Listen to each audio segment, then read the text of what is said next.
Là, on va débattre sur les footeux et les scandales sexuels. Voilà, ça a été réveillé un peu par l'affaire Benjamin Mendy. Il y a tout un débat autour, c'est tout un sujet. Et moi, ce qui m'a outrée, et j'aimerais vraiment discuter avec vous, c'est le fait que la première réaction de tout le monde, ça a été « Mais allez, il n'a pas violé Vous voyez ce que je veux dire ou pas? Après, ça dépend. Après, depuis la nuit des temps, il y a toujours eu des scandales avec les footeurs, les basketteurs. C'est des scandales. Après, aujourd'hui, il faut dissocier le vrai du faux. C'est pour ça que je dis que sur cette affaire-là, il y a une accusation, il y a un procès en cours. Après, on verra ce que ça donne. Mais après, quand tu dis que ça t'a outré par rapport à quoi, Soli?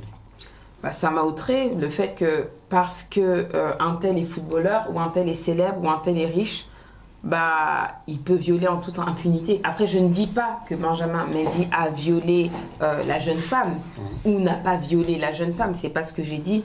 Je dis juste que il y a la défense populaire en fait d'une personne qui est célèbre. Automatiquement, si une personne est accusée de viol, la femme ment automatiquement parce que les personnes célèbres, ils ne violent pas, alors que c'est pas vrai. Après, je comprends ce que tu dis, mais après, le problème, c'est que les gens, aujourd'hui, ils auront toujours des avis à donner. Le problème, c'est que moi, j'ai une jurisprudence, l'affaire DSK. On l'a vu, on avait tous nos théories, à la fin, il y a eu un jugement.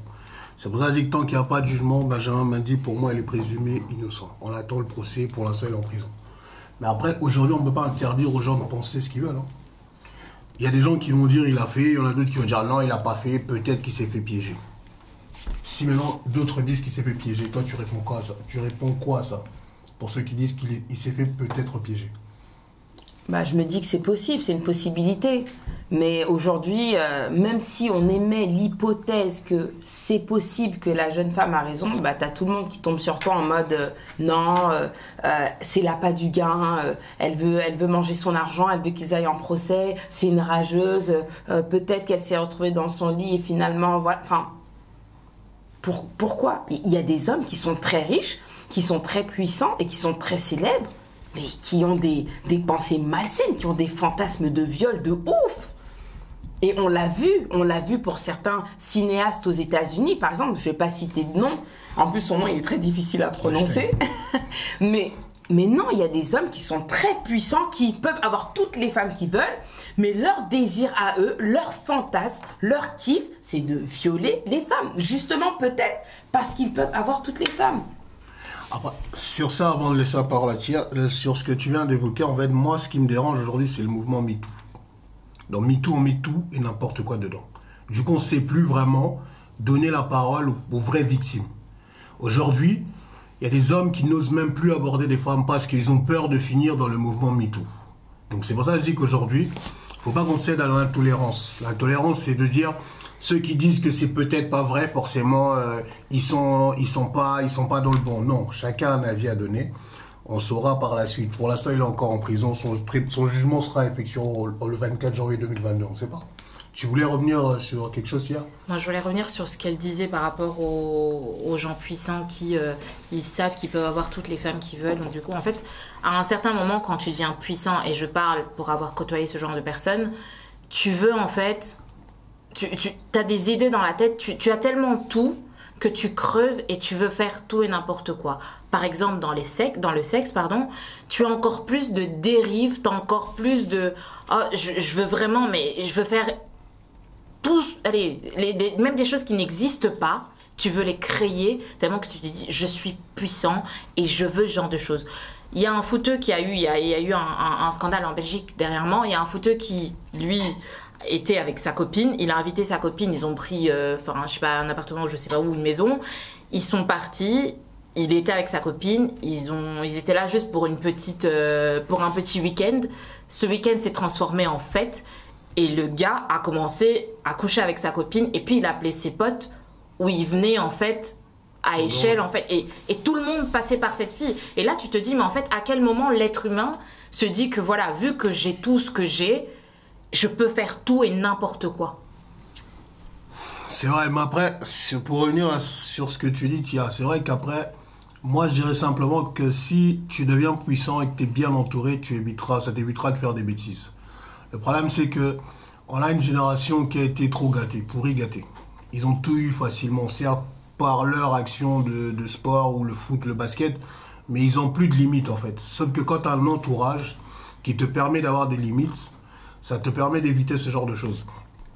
Moi, il y a un joueur que je suis depuis longtemps qui s'appelle Cristiano Ronaldo. Il a eu aussi un souci en 2003, je pense, ou je sais plus, j'ai plus la date. Il a eu un souci sur une accusation de viol, mais l'affaire a été classée sans suite par manque de preuves. C'est juste pour dire que bon, ils ont peut-être fait ce qu'ils avaient à faire, c'est son problème, mais il a un mode de vie. Il va pas à des soirées, il va à des galas peut-être, mais il va pas à des soirées. Mais les footeux d'aujourd'hui sont tous dans la Java, ils font tous la fête, la plupart. Surtout les plus jeunes.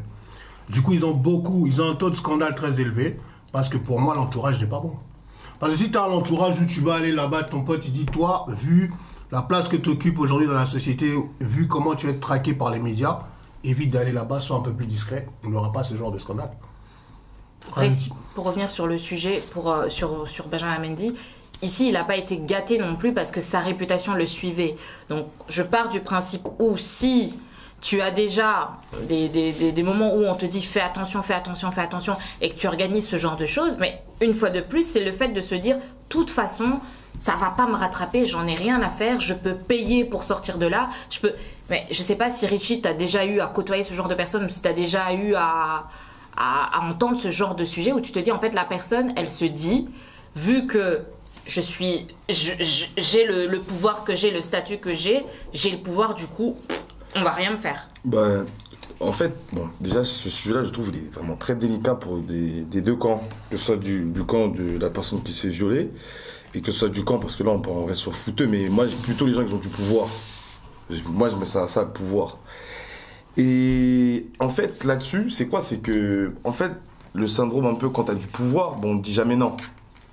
Et c'est pour ça que tu vas te retrouver très souvent dans ce genre de situation. Surtout après, maintenant, vu qu'on pointe, on est sur le foot, on est sur les footeux. Les footeux, ils play, ils sont beaux gosses. Très souvent, on va dire, ils prennent soin d'eux et tout et compagnie. Donc, le pouvoir fait que ça te ramène dans ce genre de dérail-là. Là. Donc, moi, en fait, par rapport à ça, ça veut dire que je dois sensibiliser pour moi les deux camps. Ça veut dire que ça commence déjà par ces femmes-là par rapport au viol. Il y a un truc aussi que je comprends parce que des fois aussi, il y a des histoires que peut-être ça va être sans suite. Mais c'est peut-être, en fait, la meuf, elle a mal fait peut-être son témoignage, ou peut-être en face, t'as des avocats qui sont en béton en face, t'as vu, et qui vont te sortir des vices de procédure rapides, on va classer ton histoire. Et dans des moments donnés comme ça, on va peut-être la voir comme une menteuse. Bon, en vrai de vrai, c'est pas une menteuse. C'est juste qu'en fait, les avocats, ils sont trop solides pour elle, peuvent même pas assumer, tu vois. Et tu mélanges encore plus l'émotion. C'est juste l'émotion, peut-être, qu'ils les a pris, qui font que leur témoignage, il a été faussé, parce que c'est fort quand même. T'es là, tu vas quand même dans un jugement, peut-être, face à Cristiano Ronaldo. T'es impressionné. Moi-même, je suis un homme, quand je vois des stars que je vois chaque jour à la télé, ça me fait quelque chose. Alors, je pense que peut-être une femme ou autre, quand elle va témoigner face à eux, c'est compliqué. Tu vois ce que je veux dire? Donc, ça veut dire, par rapport au viol, c'est quelque chose aussi qui est aussi commun chez nous, les hommes. Là, maintenant, on tire encore l'histoire du pouvoir. Les hommes, des fois, ils ont des mentalités. Moi, je dis, c'est des mentalités, des fois, un peu violeurs, t'as vu? D'un peu forcé, d'un peu, tu vois, jouer avec ce truc-là, tu vois. Ça aussi, je trouve, c'est une mentalité un peu de violeur. J'ai toujours dit depuis que je suis petit, tu vois. Les mentalités, et j'en reviens encore en revenir dans les épisodes. Ouais, j'ai payé une bouteille, elle faut que je fasse avec elle. Et tous ces délires-là, ces dérails-là, là, tu vois. Ça veut dire que, autant quand il y a le pouvoir, on va rien te refuser, ben, ça peut te ramener à ce genre de choses. Ouais. Autant aussi, nous les hommes, parce qu'il faut dire la vérité, on a des mentalités pour beaucoup et on le dit pas. Il y a des femmes qui se retrouvent dans des situations un peu spéciales parce qu'on a des mentalités de violeurs, faut le dire, concrètement. Maintenant, ça, j'ai parlé du côté femme. Et ces femmes-là, la chose, c'est quoi? C'est vraiment de faire attention. C'est, vu qu'elles entendent beaucoup de genre d'histoires qui touchent les célébrités ou trucs autres, ou même les hommes, c'est de faire attention à qui tu côtoies. C'est de faire attention dès que tu vois peut-être quelques signes qui sont pas bien, directement à couper court, tu vois. Parce que des fois, si ces femmes-là, elles voient bien, elles connaissent bien le personnage, mais elles se lancent quand même dedans, tu vois. Faut être méfiante, t'es une femme, faut protéger. Par rapport à ça, je sensibilise les femmes à faire attention par rapport à ça. Et d'être forte aussi, à se lever, quand il y a un viol, de le dire, de pas garder ça pour soi, parce que le viol, c'est quelque chose, moi, le viol et la pédophilie, c'est quelque chose qui m'insupporte, un truc de fou. Ça, c'est du camp des femmes. Maintenant, pour les camps des gens qui ont le pouvoir. Moi, pour en avoir côtoyé, après les infos, quand ça remonte, c'est pas bon. C'est à eux de faire attention qui côtoie. C'est à eux de vraiment faire attention. Et même, mais Là, un jour même, bon, je suis pas tout à fait d'accord, mais un jour, je crois que c'était aux États-Unis, il y avait en gros, je crois, un sportif qui disait, ben, carrément, je crois qu'au final, toutes mes relations sexuelles, je vais les filmer. Comme ça, au moins, demain, s'il y a quelqu'un qui se lève peut-être pour dire, ben, j'aurai peut-être les vidéos à l'appui, comme ça, on va couper court. Je suis pas d'accord. Mais en fait, je l'ai compris. Je l'ai compris parce que eux, ça va les, d'une petite situation, ces gens, ils ont des familles, des fois, ça part de rien aussi de leur côté. Hein. Des fois, tout comme, ça va être là, la meuf, on va dire, ils l'ont peut-être fricoté, oui, il n'y a rien nu, mais ils l'ont fricoté, des fois, et ça se joue à rien. Sincèrement, moi, l'histoire de Nafissatou avec DSK, moi, je pensais que, moi, j'étais sûr et certain, mon avis, hein, sans même avoir écouté, je me suis dit, elle a violé. Je vous invite à le regarder. Le jour où j'ai écouté l'interview de Nafissatou Diallo, j'ai dit, bon, quand même, franchement, j'ai l'impression, en fait, tu te fais violer, mais j'ai l'impression, bon, je dis pas qu'elle dit faux, hein. Je dis pas qu'elle dit faux, mais j'ai regardé comment elle est, c'est une femme africaine, je pense qu'on a un peu de force et tout. Quand j'ai vu ça, je me suis dit, c'est un peu bizarre. Donc c'est pour ça que pour ces stars-là, ces stars-là en question, ont le pouvoir de faire très attention qui ils côtoient. Et il a d'un côté aussi la raison, Goza, c'est de sensibiliser l'entourage pour que ce genre de situation, ils se retrouvent pas là-dessus. Moi, c'est bien que tu aies introduit l'histoire de Nafissatou Diallo parce que vraiment là, on a le rapport pouvoir femme de ménage et homme politique très puissant. Moi, je pense que dans l'histoire de Nafissatou Diallo, cette jeune femme, elle a été délaissée par les femmes. Ah oui, délaissée par les femmes, délaissée par les gens de sa communauté. Tout le monde l'a pointé du doigt. Non mais franchement, limite comme si ils connaissaient DSK, comme si c'était leur pote et comme si c'était impossible qu'il ait pu la violer. Et en fait, faut arrêter avec ce côté femme africaine, elle est robuste, elle est costaud. Des fois, t'es traumatisé par la peur et parfois, elle se dit, bah tiens, je suis une femme de ménage. Même s'il essaie, je suis femme de ménage, je peux perdre mon boulot. Si jamais on va au procès, il aura des meilleurs avocats que moi. Même si elle est physique, même si c'est Hulk, elle aurait très bien pu se faire violer par lui. Franchement, et de plus, j'aimerais aussi ajouter quelque chose. Moi, dans mon entourage, je connais plusieurs femmes qui ont été victimes de viol. J'en connais plusieurs. Et peut-être sur 5 victimes de viol, parce que j'en connais pas non plus des milliers, mais il y en a peut-être une qui a porté plainte. La plupart, elles vont dire, ça sert à rien. Ils vont pas me croire, qu'est-ce qu'il va avoir, j'ai honte. Beaucoup ont honte, c'est la honte de venir, de t'afficher, de dire il m'a violée. Tu vois ce que je veux dire? Et en plus, il y en a une qui m'a expliqué, elle m'a dit ouais, comment on a fait les bails, lui et moi, c'était un viol pour moi. Tu vois, et elle t'explique, elle dit non, parce que je voulais, on s'est embrassé, certes, je voulais pas. Il a baissé mon pantalon, il a baissé mon jean, il a baissé un peu avec, tu vois, avec un peu de puissance et tout. Et je savais qu'on était dans un viol, mais j'ai fait semblant. Parce qu'il y en a aussi qui s'immiscent, c'est-à-dire, elles savent qu'elles sont dans un viol, mais comme elles veulent pas s'afficher, ou bien elles veulent pas paraître victimes, ou elles veulent pas assumer qu'elles sont dans un viol, elles se laissent faire. Tu comprends ce que je veux dire? Je comprends très bien. Et ça, c'est très grave. Et ça, c'est très, très grave. Et après, sans compter le fait d'aller à la police et qu'ils te posent plein de questions. Ah, mais comment ça se fait que tu étais déshabillé? Comment ça se fait qu'il ait pu baisser ton pantalon? Comment ça se fait que vous étiez chaud chez toi? Tu vois ce que je veux dire? Donc, tout ça là, tu dis, c'est un footballeur. Tu dis, c'est une star. Même tu vas aller au commissariat, peut-être que les policiers, ils sont fans de lui. Tu vas raconter à ta famille. Même eux, peut-être, ils sont fans de lui. Donc, imagine-toi la solitude et la détresse dans laquelle la femme, elle est. Et je suis persuadée que plusieurs footballeurs, ils ont dû faire plein de cas de viol. Plein de cas de viol. Après, ça, on discute. Tu mets des doigts sans consentement, c'est un viol. Voilà, vous étiez bourré, la fille, elle veut pas trop, tu forces, tu fais genre, toi aussi, t'es bourré. C'est un viol. Tu vois ce que je veux dire? Il y a aussi des personnes qui sont autour de ces fouteux-là, qui ont l'intérêt aussi à créer ce genre de scandale pour générer de l'argent. Ça aussi, il faut en parler. C'est pour ça que je dis qu'aujourd'hui, moi, je connaissais un petit qui jouait en Allemagne. Ce petit-là, il faisait en sorte que quand il va en soirée, ramener ses gars à lui, il disait pas de photos, rien du tout. Les gars qui venaient là-bas, c'était pas des gars qui venaient pour l'intérêt des footeux, c'était souvent leur entourage. Il faisait des soirées contre eux pour éviter ce genre de scandale. Parce que s'il y a des filles, moi je connais des filles qui allaient voir des matchs d'Arsenal à l'époque où un joueur africain jouait à Arsenal. Ces filles-là, elles allaient voir le match, pourquoi? Quel était l'intérêt?